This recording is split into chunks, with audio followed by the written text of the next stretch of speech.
Anne, pour entrer dans le vif du sujet, après ton best-seller Le bonheur à la danoise, tu as souhaité écrire ces illusions du bonheur avec 4 concepts, 4 sous-thématiques, 5 pardon, excuse-moi, 5 sous-thématiques, à savoir l'argent, la beauté, la sexualité, la célébrité et le pouvoir.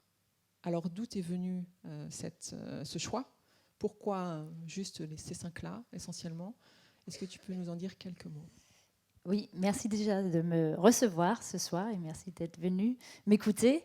J'ai envie de commencer par vous raconter une petite anecdote parce que, effectivement, suite à la publication de mon premier livre, Heureux comme un Danois, j'ai parcouru le monde, etc. J'ai parlé avec énormément de gens, des journalistes, de ce modèle danois. Pourquoi les Danois arrivent en tête des sondages des gens les plus heureux au monde. Et à l'issue d'une longue interview avec un journaliste où j'explique la confiance dans la société, la solidarité, la liberté d'être soi-même, la collectivité, le journaliste, au bout d'une heure, me regarde et il me dit « c'est vraiment intéressant, mais honnêtement, les Danois sont surtout heureux parce qu'ils sont très beaux. » Alors, je suis restée assez sans voix ou stupéfaite face à cette conclusion. Et donc, en fait, j'avais observé, notamment auprès de la jeunesse aussi, cette tendance dans les médias sociaux avec certains ingrédients fantasmés du bonheur. Et c'était toujours les mêmes qui revenaient. Donc, à la fois, il y avait la beauté, il y avait l'argent, le pouvoir aussi, la célébrité, et puis aussi la sexualité, mais d'une manière un peu différente. Et j'ai décidé d'écrire ce livre, notamment parce que c'est long, donc dans toutes ces discussions, j'ai décidé de faire un sondage. Et ce sondage a montré qu'en France, auprès de ceux qui ont 15 à 18 ans, on se trouve dans une situation aujourd'hui où quand on pose la question aux jeunes Français, selon ces 1000 personnes qu'on a sondées, seulement 7% des jeunes se trouvent beaux. 40% des jeunes Françaises aimeraient faire minimum une opération esthétique, 20% des garçons. Ça, ce sont des chiffres de 2018. Donc, cette relation à notre physique, évidemment, ça a été observé par aussi les médias sociaux, Instagram, la vie rêvée des autres, j'appelle ça, donc cette image projetée d'une vie idéalisée, et qui fait aussi que quand on leur pose la question qu'est-ce que vous rêvez de faire, la célébrité arrive en tête et plus de 50% de jeunes rêvent d'être célèbres. Et quand on pose la question, pour quelle raison, ils disent pour être reconnus dans la rue, c'est-à-dire aucune raison, c'est-à-dire pas par un talent particulier ou parce qu'on a une passion, et ce qui crée évidemment un vide. Et également, quand on évoque la question de l'argent, massivement, ils pensent, la jeunesse, que l'argent rend tout simplement heureux. Et puis, au sujet qui est notre sujet aujourd'hui, du pouvoir, 50% des garçons pensent que avoir le pouvoir ultime rend heureux, 40% de femmes, donc un peu moins, de jeunes femmes, parce que c'est de 15 à 18 ans. Et surtout, quand je pose la question, qui incarne le pouvoir aujourd'hui ? C'est quoi le pouvoir ? C'est à 92% masculin et non français. C'est-à-dire, aujourd'hui, on n'a pas vraiment une incarnation auprès de la jeunesse, quelqu'un qui s'estime... Trump, c'est lui qui est le plus cité. On a les femmes qui arrivent en tête, qui sont citées comme inspiration de modèles de pouvoir, sont Rihanna, la reine de l'Angleterre, et Kardashian. D'ailleurs, aussi, par rapport au physique, 40% des jeunes disent qu'être perçu comme étant sexy, ça rend heureux et c'est important. Donc cette sexualité qu'il faut mettre en avant, il faut pour les jeunes femmes, etc., enfin les jeunes filles, donc ce que je parle à la fin du livre dans le chapitre sexualité. Donc tous ces données m'a donné envie de mettre un peu d'ordre dans tout ça, de regarder réellement. Alors mon sujet, c'est plutôt le lien, c'est le bien-être collectif dans le modèle danois, mais après, quel est le lien réel entre ces ingrédients fantasmés et le bonheur ? Est-ce que ça rend vraiment heureux quand on obtient ça ? et quel est l'effet sur l'humain. Parce que par rapport à cette vie rêvée qu'on peut imaginer, je pense que si tous dans la salle, on se pose la question, est-ce qu'on n'est pas tous un peu coupables, ou est-ce qu'on ne peut pas tous se dire si seulement j'avais, ou si seulement je perdais du poids, ou si j'avais un autre physique, ou si j'avais un peu plus d'argent, ou si j'avais une promotion. On est toujours en train d'attendre quelque chose qui va nous sauver et peut-être nous rendre heureux, que ce soit sur notre physique ou sur le pouvoir ou la reconnaissance de l'extérieur. C'est souvent l'engrenage, et il est en réalité assez rare, que ça rend infini heureux les gens. Donc voilà un peu ma motivation du livre. Alors justement, dans ces 5, mais pourquoi uniquement ces 5 ? Est-ce que tout simplement il fallait faire ce compte, ou est-ce que tu as hésité avec d'autres concepts ? Oui, parce qu'on peut parler aussi d'illusions par rapport à l'amour ou la famille, etc. Mais je trouvais que c'était d'autres... Est-ce que cela ne contribue vraiment pas au bonheur pour toi, contre toute attente ? Non, mais ça contribue au plaisir. Mais le problème, c'est qu'on rentre dans un phénomène qu'on appelle l'adaptation hédonique. En fait, c'est jamais assez. Quand est-ce que c'est assez ? Quand est-ce qu'on est assez belle et à qui on se compare ? Quand est-ce qu'on a assez d'argent et à qui on se compare ? En fait, tout ça, c'est relatif, et c'est souvent une comparaison à la truie. Donc, si on gagne, enfin, ça, c'est des études qui sont extrêmement connues, c'est un homme riche, c'est lui qui gagne 1 euro plus que son voisin. C'est que on a souvent constaté, même des gens très aisés qui gagnent, qui ont, je sais pas, 200 000 euros en bonus, si un autre collègue a gagné 300 000, ils vont pas être contents. Donc en fait, c'est des notions assez relatives, que ce soit le pouvoir aussi. Quand est-ce que c'est assez ? Et la reconnaissance, si on prend, il y a très peu de personnes, enfin, y compris moi, la célébrité ne nous concernait pas tellement, mais la reconnaissance, l'image exposée de soi-même, quand est-ce que c'est assez ? Et c'est ça le problème, c'est qu'il n'y a pas vraiment une fin par rapport à l'arrivée. Et si on n'a pas une idée claire dans la tête de ce qu'on souhaite obtenir à travers de ces choses-là, c'est une évidence que c'est devenu des fantasmes, parce que c'est agréable d'avoir un peu d'argent, d'avoir des moyens de pouvoir acheter des choses, mais s'il n'y a pas de sens à ça, ça peut finir par ce qu'on appelle l'insatisfaction perpétuelle, parce que l'adaptation hédonique, ça veut dire désirer quelque chose, l'obtenir, et quand on l'obtient, on va avoir une petite période, ça peut être quelques heures, quelques jours, quelques semaines de satisfaction, vous allez obtenir une augmentation de salaire, et on va s'adapter. On va se comparer et on va retourner dans ce cercle où on va à nouveau désirer d'avoir une autre augmentation de salaire ou une nouvelle maison ou un sac ou autre chose.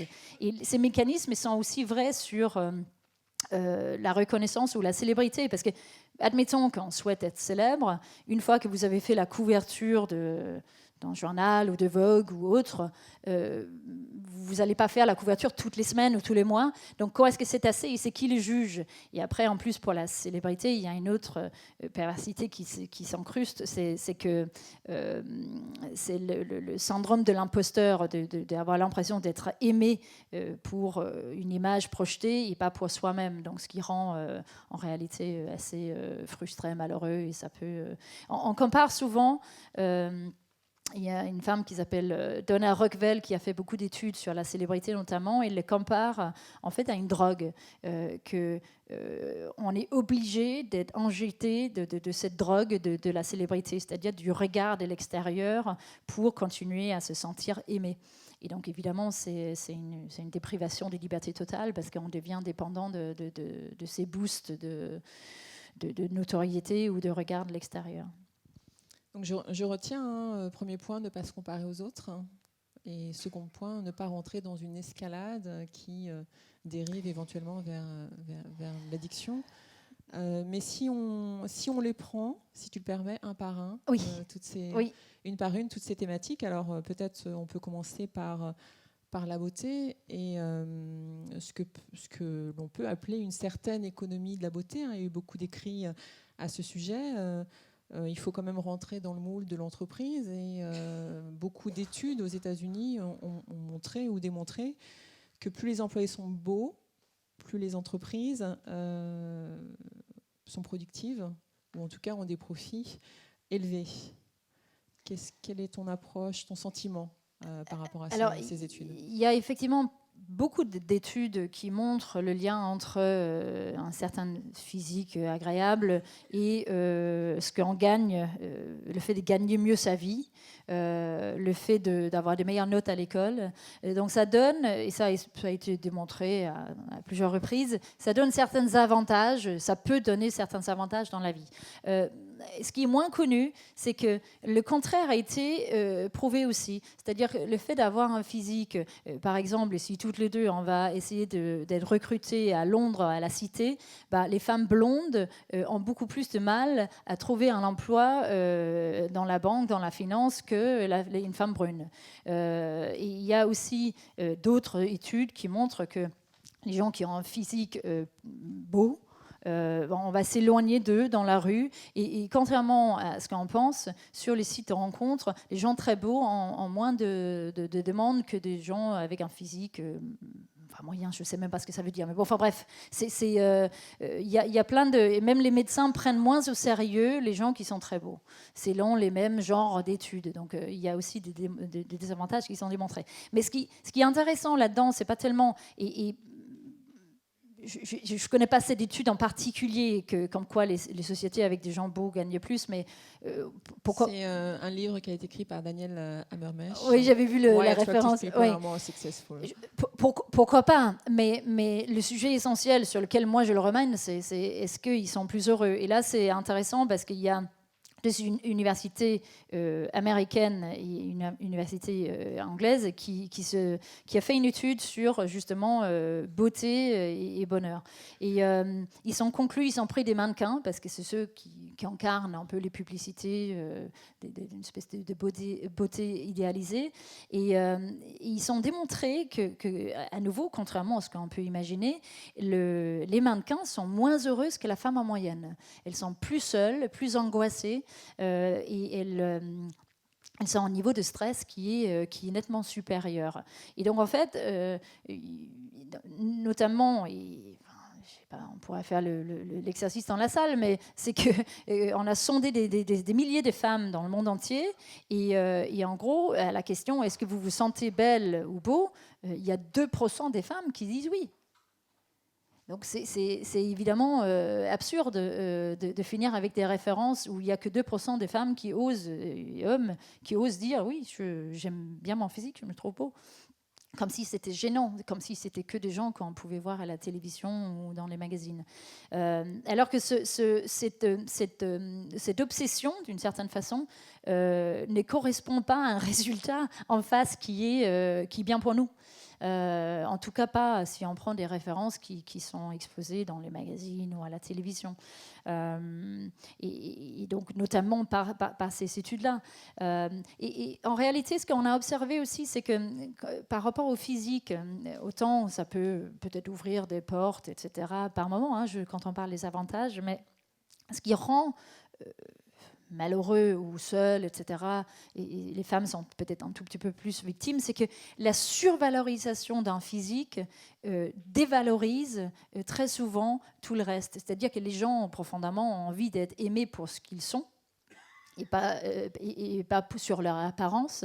Et donc, le fait en permanence être valorisé sur en plus quelque chose qui est éphémère, qui est notre physique, parce qu'on va vieillir, etc. Et ça va changer, en tout cas. Est-ce que ça sera moins beau? Ça, je n'en sais rien. Mais en tout cas, ça va être différent et peut-être moins correspondre. Donc, c'est une monnaie qui va disparaître. Et donc, ça rend frustré, stressé, cette valorisation.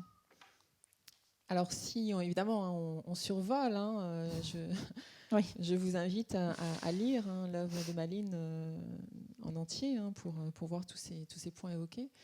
Mais tu as parlé un peu de célébrité tout à l'heure et de cette addiction à une certaine forme de reconnaissance ou dans la rue ou éventuellement presque la célébrité comme drogue dure. Comment naviguer, comment apprivoiser cette célébrité, comment s'en sortir? Est-ce qu'à un moment donné, on est quand même, au début de la célébrité, on est quand même dans un sentiment de plaisir proche de celui du bonheur, ou Est-ce que finalement c'est quelque chose qu'il faut rejeter? Et puis l'autre point, c'est est-ce que ça ne dépend pas non plus des profils des personnes? Est-ce qu'il y a des personnes qui peuvent très bien naviguer dans la célébrité, puis d'autres qui n'y trouvent pas du tout leur compte?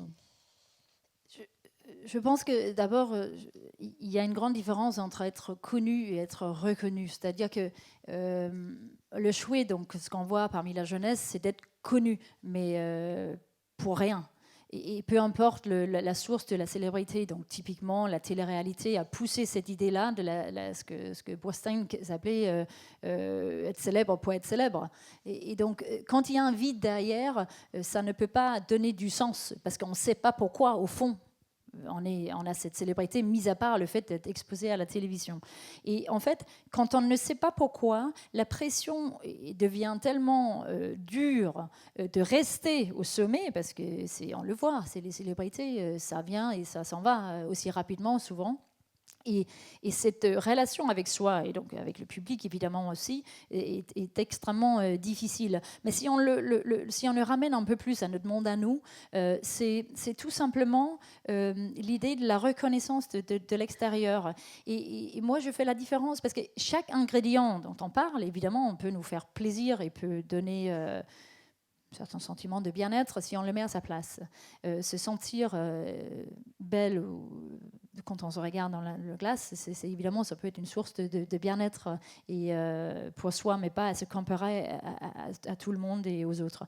Mais et là, pour la reconnaissance, si vous avez un talent, ou un jeune garçon ou fille, un talent musical ou autre, ou une envie, ou sportif, et que cette célébrité vient en conséquence d'un parcours de vie ou une envie de faire des choses, là, ça donne un pouvoir de notoriété. Et la notoriété, évidemment, c'est utile pour porter des projets, pour partager des valeurs, etc. Donc, la notoriété est un outil qui peut être très puissant, mais si on ne sait pas pourquoi, et c'est juste pour être vu, il est très peu probable que ça fait de bonnes choses sur la personne qui doit vivre cela. Et notamment aussi parce que on est totalement, assez rapidement, et surtout avec les médias sociaux aujourd'hui, l'objet ou la propriété de tout le monde. Donc tout le monde a le droit de faire des commentaires sur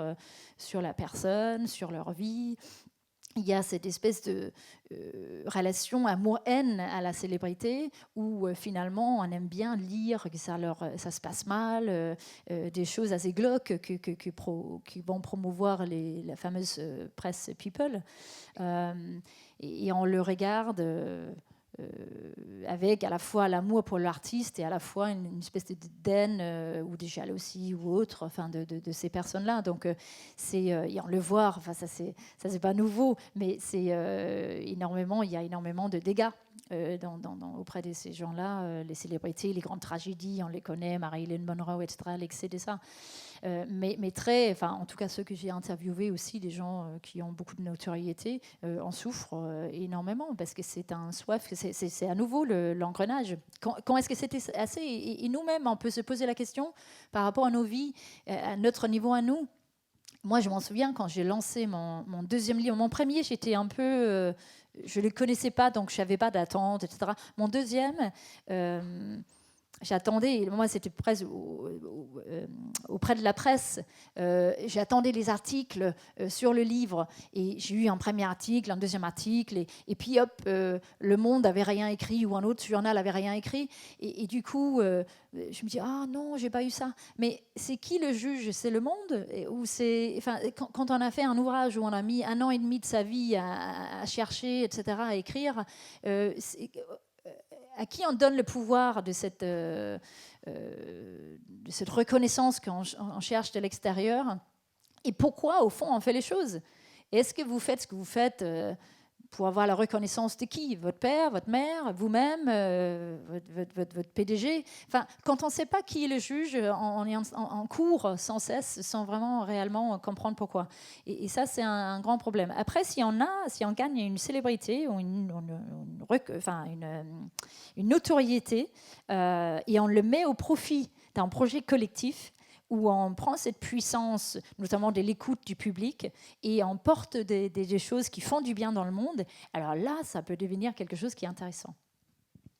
Donc je retiens la célébrité comme instrument pour développer une passion ou pour réussir un projet ou pour faire sens finalement, mais pas plus pas quand c'est une conséquence de quelque chose qu'on a envie. Quand c'est un but en soi, on risque vraiment de se faire mal.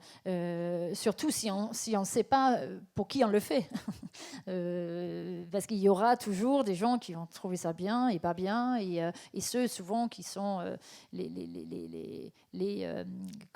ceux qui crient fort, c'est souvent une petite minorité, mais c'est ceux qu'on entend le plus, donc ça peut faire mal, bien évidemment. Alors j'enchaîne sur les concepts. Là, on a un petit peu dérivé sur le sujet de la sexualité, puisque dans notre publication également, on a parlé des incidences du pouvoir et de la relation pouvoir-sexualité et finalement de l'aspect presque aphrodisiaque du pouvoir ou du rapport à l'infidélité. Comment finalement les personnes de pouvoir, quel qu'en soit le genre, même si on a beaucoup plus d'hommes que de femmes au pouvoir, confinent à une certaine forme d'infidélité. Alors, moi, j'ai mis le sexe dedans. En réalité, j'ai hésité longtemps avant de le mettre. Parce que le sexe est une source de plaisir qui est la seule source de plaisir qui est également distribuée à tout être humain. À la base. Et il n'y a pas d'autres critères, on n'a pas plus ou moins de sexe selon notre physique, selon nos revenus, etc. C'est vraiment quelque chose, pour le coup, qui est égalitaire. Et la seule source de plaisir qu'il est. La raison pour laquelle je l'ai mis, c'est que c'est lié à ces thématiques-là, et souvent, au bout du bout, pourquoi l'argent, pourquoi le pouvoir, quelque part, de manière un peu primaire, on arrive à dire parce que du coup, je peux obtenir plus et potentiellement des femmes, des sexes, des hommes, etc. En tout cas, la sexualité, on a l'impression que ça joue là-dedans. Et moi, je l'ai mis parce que c'est intéressant dans ce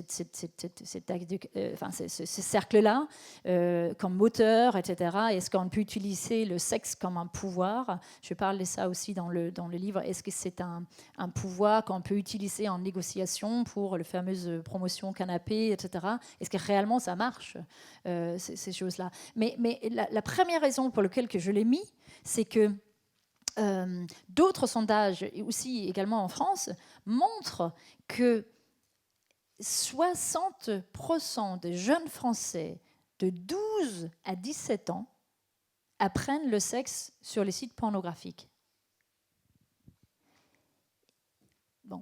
À un moment donné, si les jeunes et l'éducation de la sexualité à l'école française est extrêmement sommaire, je crois. Enfin, c'est pas du tout une éducation qui explique réellement ce que c'est. Donc en fait, avec cet apprentissage massif sur les sites pornographiques de la jeunesse, il y a également 2/3 qui avouent d'essayer de reproduire les scènes.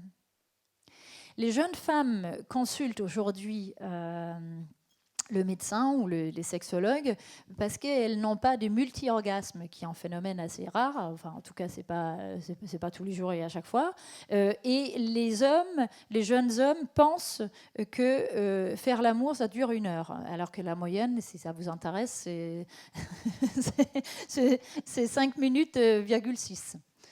Donc, c'est évidemment, après on peut rire si on se compare à nouveau par rapport à ça, il y a 70% de femmes qui aimeraient avoir des seins plus gros, 45% des hommes qui aimeraient avoir un sexe plus gros. Bon, donc à nouveau, une source qui était une source de plaisir à la base, a été pris en otage pour devenir une source ou un phénomène de performance à nouveau. Et moi, je l'ai mis dans les illusions parce qu'il y a aussi l'idée du plus. Combien de fois on doit faire l'amour pour optimiser son bonheur, à l'instar de ceux qu'on voit, enfin les hommes de pouvoir, peut-être qui enchaînent des femmes chaque soir. Est-ce que réellement c'est une recette de bonheur Et ça, à nouveau, et c'est assez intéressant parce que ça a été très sondé apparemment. On dit que le nombre de fois où il faut faire l'amour, c'est 1 fois par semaine pour optimiser son bonheur. Alors après, on peut le croire ou pas, ou on peut à nouveau se comparer à ce chiffre-là, mais tout ça, en somme, et si on parle aussi, si on prend le sujet de l'argent, l'argent aussi, il est évident, et c'est pour ça que par moments, ça peut même me gêner de parler de ça, parce que quand on dit l'argent ne rend pas heureux, bon, mettons les choses à sa place. Évidemment, quand on gagne 2 euros par jour, il faut vivre, bien sûr, plus d'argent augmente le bien-être global, c'est une évidence. Les chiffres qu'on a beaucoup évoqués sont des chiffres où, effectivement, à partir de... C'est déjà le paradoxe des Staline, où plus d'argent globalement, ou plus de richesse dans son pays ne rend pas les gens plus heureux. Donc ça, c'est très connu comme étude. Mais il y a également celui où on a sondé qu'au bout de jusqu'à 75 000 euros de revenus par an, 70 000 euros, le bonheur n'a plus d'effet sur le revenu. Bon. Mais ça concerne quand même très, très peu de gens dans le monde, parce que 70 000 euros, c'est déjà beaucoup. Mais ce qui est intéressant, c'est à nouveau le fantasme, notamment du gagnant de loto, où on dit si je gagnais le loto, je serais sûrement extrêmement heureux, si j'avais plus d'argent, etc.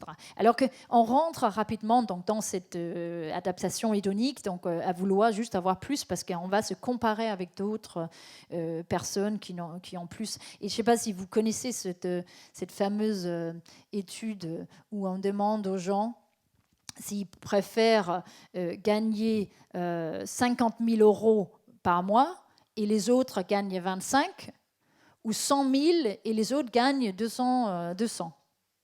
Et les gens préfèrent gagner 50. Donc, alors que, voilà, s'ils doublent, ils peuvent souffrir plus de choses. Mais c'est toujours relatif à l'autre. Et c'est là où il faut qu'on fasse évidemment attention. La première chose qu'on perd, et ça c'est selon plein d'études, quand on prend le pouvoir, c'est assez contre-intuitif parce que c'est la liberté. Et on peut imaginer, on prend le pouvoir parce qu'on a envie de décider. Mais en fait, ce qu'on perd en premier, c'est sa liberté, évidemment, par rapport à sa vie et comment on peut naviguer. Un grand merci pour tous ces éléments. Beaucoup, et je vous conseille bien sûr la lecture des Illusions du bonheur. On a eu un petit panorama ce soir. Merci Malines. Merci beaucoup.